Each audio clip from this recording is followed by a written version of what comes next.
Hello and welcome to This Week at the Movies. I'm Matt, and we're ringing out the final week of March with quite a collection of releases. We have a couple of new wide releases in theaters, and then a couple smaller films that are in limited release that I'm going to be looking at this week. So let's dive in. The first of these wide releases is the new film Forbidden Fruits. This one comes from IFC Shutter. It's directed by Meredith Alloway, who co-wrote the script with Lily Houghton.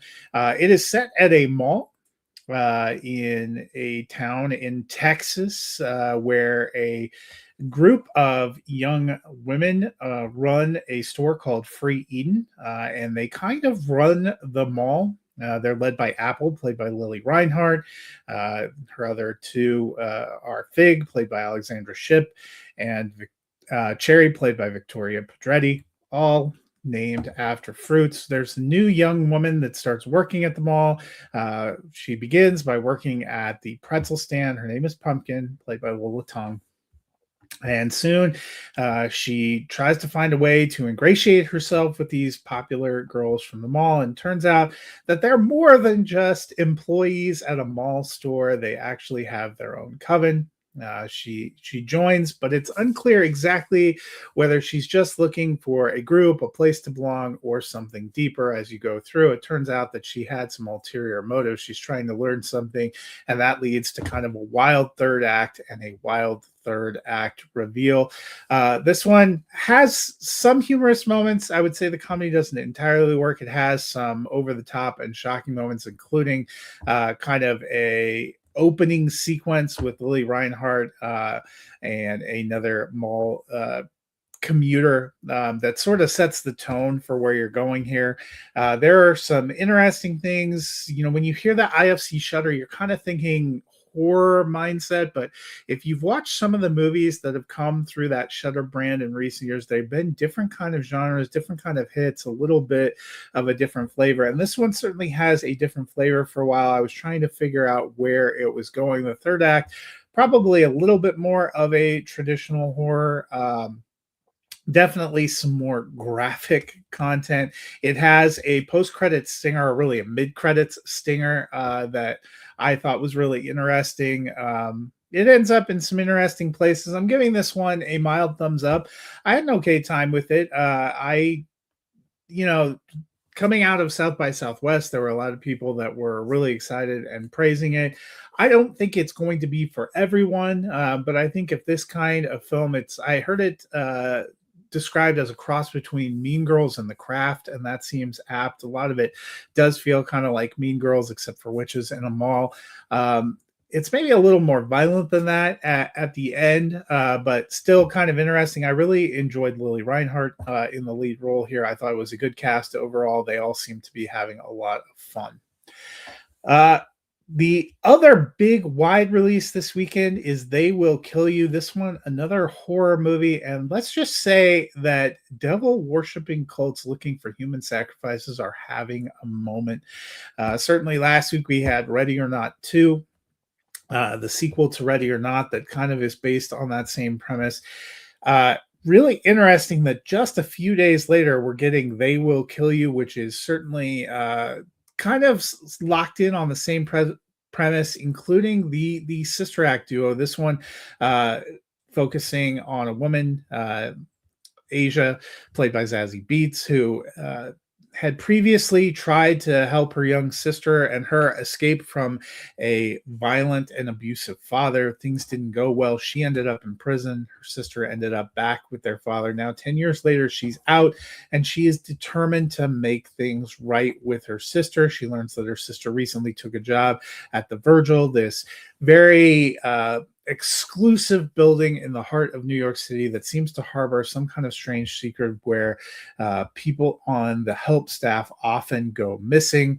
She manages to shade her identity and get a job there under the guise of looking for her sister, who's played as an adult by Myha'la. She meets Patricia Arquette's character, who is in charge of the staff of this building. She meets some of the residents, and it's not long before things go off the rails. We have some fun cameos here from some people like Heather Graham and Tom Felton, who you would recognize from the Harry Potter franchise.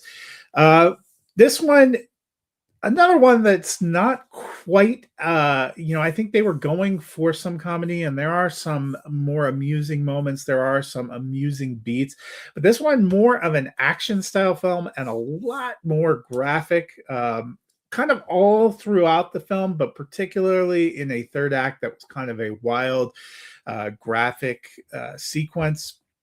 If you're into that, that kind of horror, that kind of over the top, this will probably work for you. I'm giving this one a mild thumbs up too. So, we have these two movies and Ready or Not 2. They're all kind of in the same vein, kind of in the same genre that came out. Ready or Not 2 is probably the one I liked the best. I don't think it lives up to the hype of the original. But I did like that one the most. I love Samara Weaving in that role. But all of these movies are pretty watchable. It just depends on what kind of thrust you're looking for here. A sequel to a franchise that you saw before, one that's set in a creepy building in New York City, or one that's set in a Texas mall and follows witches. Kind of similar styles, similar tones throughout. You'll have a similar good time at the movies. None of them are incredibly long, all ranging between an hour and a half and an hour and 45 minutes. So it's kind of a flood the zone here to end March wide releases, kind of in opposition to Project Hail Mary, which obviously came out last week, has been the big release dominating everything. A very different kind of movie, comedy, hopeful, more of a film for the whole family. This is a set of R-rated kind of horror movies that will give you something to latch onto. And if you're a big horror movie fan, then you're going to be excited to see all of this roll out. It's been an interesting month for those kind of things. Going to continue. It looks like a lot of smaller horror releases to roll in to start April. It's not until we get a little bit deeper into the month of April, like around the midpoint, when you start getting more blockbusters. So this is kind of the space that we're going to be in a little bit next week. Same kind of deal. We of course have Super Mario Galaxy, which if you're looking for a kid's animated movie is going to be a big draw. But then you have the drama, which is an independent like thriller kind of horror movie. Faces of Death is coming in April. Lee Cronin's The Mummy, which I know you hear The Mummy, but that's really if you've seen the trailers, not the Brendan Fraser film you are thinking of. So we're kind of in that, and if that's your jam, if that's your genre, you have plenty of options. Well, what about some other options? There are some smaller films that are opening in limited release in some markets this week, which will be expanding or maybe in a theater near you. The first I'm going to look at is Continental 25. This one comes from writer-director Rada Jude, who is used to making, you're used to seeing kind of interesting, quirky, political kind of statement films from him. This one feels a little bit different than some of his other films. If you remember last year, he made a wild vampire film, Dracula, that kind of looked at the genre. It was very long. It bounced all around. It had a very different kind of scorching style. This one, set in the capital of Transylvania, follows a bailiff named Orsolia, who is played by Esther Tampa. She is tasked with serving an eviction notice for a man who used to be famous, kind of had fallen on hard times. They give him a few minutes to gather his things. They go and have a coffee at the local coffee shop. And when they come back, in despair, nowhere to go, he has hung himself in the apartment. And the film really follows the impact that it makes on her. It talks a little bit about the political situation, a little bit about the ethnic differences between Hungarians and Romanians, which I will admit that I don't know a ton about. And I think they were trying to make a commentary on something, a meta commentary in part of this movie that didn't totally connect with me because it's not a cultural situation that I'm familiar with, but they kind of talk about the role of government and homelessness and services and what it means to be a citizen of the world when you see people suffering, or how the role of religion plays in here. There are a lot of big ideas proposed, and it's an interesting kind of floating narrative. For it's about an hour and a half. You start with an intro that kind of introduces you to the man that will eventually hang himself. You see kind of the sad little pieces of his life, and it's about a half hour in when this incident happens, and then it kind of changes the tenor of the film. I thought there was some potential here. There were some things that I found intriguing and moving. I'm giving this one a mild thumbs up. I will say it won't work for everyone. And by the end, it's kind of a choose your own adventure in that I'm not exactly sure what they are trying to get you to take away from this, other than maybe to make you think about some of these larger ideas. And again, a chunk of this feels very regional to the region that he made it in. This movie, of course, is subtitled. So a foreign film entry that you will have to read and check out. Started to make the festival circuit at the end of 25, now getting a little bit of a wider release. Next up, we have a couple of smaller comedy-ish. The first one is You're Dating a Narcissist.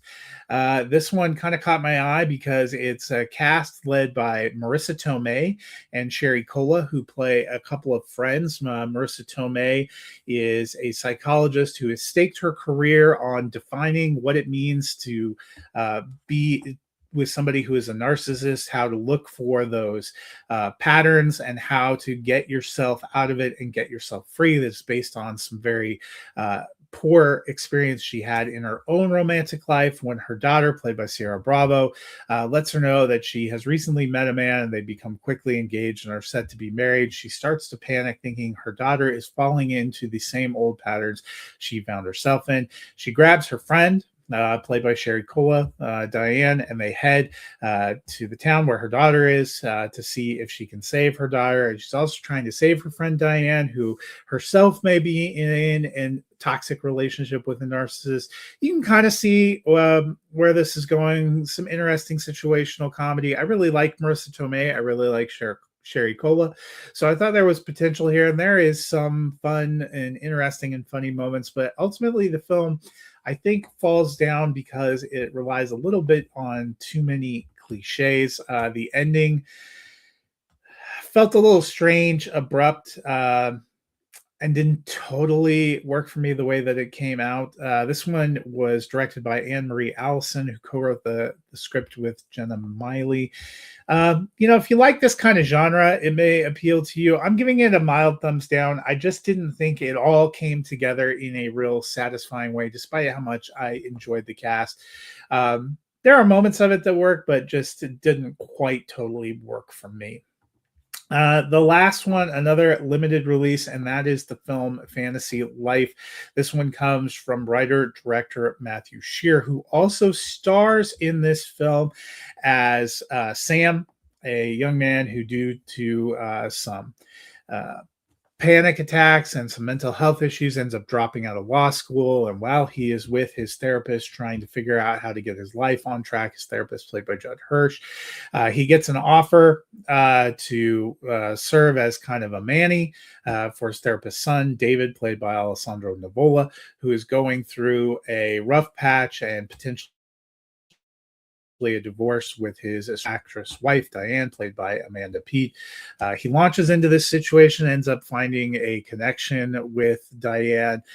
Is it supposed to be, kind of a typical New York comedy? Is it supposed to be a romance? Is it supposed to be situationally funny? It blends all of these. It tries to do some of all of these, but it never quite hits and comes together. And this is another one where I thought the ending was a little bit unsatisfying and abrupt. I enjoyed Amanda Peet the most in here. I think she has fun making the most of these sequences. There are some amusing things. There are some wild sequences, but this one, a little mild thumbs down. It's not terrible. If you like this kind of comedy, you will probably have an enjoyable enough time. This one, about a 90-minute watch as well. So at least gives you some options, some differences, because we've been really bombarded by the wide national releases, mostly for this month, have been either major horror movies or big blockbuster tent poles, because we had Hoppers this month, we had Project Hail Mary, and in between there we've had a lot of smaller horror movies. These are a couple of smaller comedies, and if that's more of your jam, more of your genre,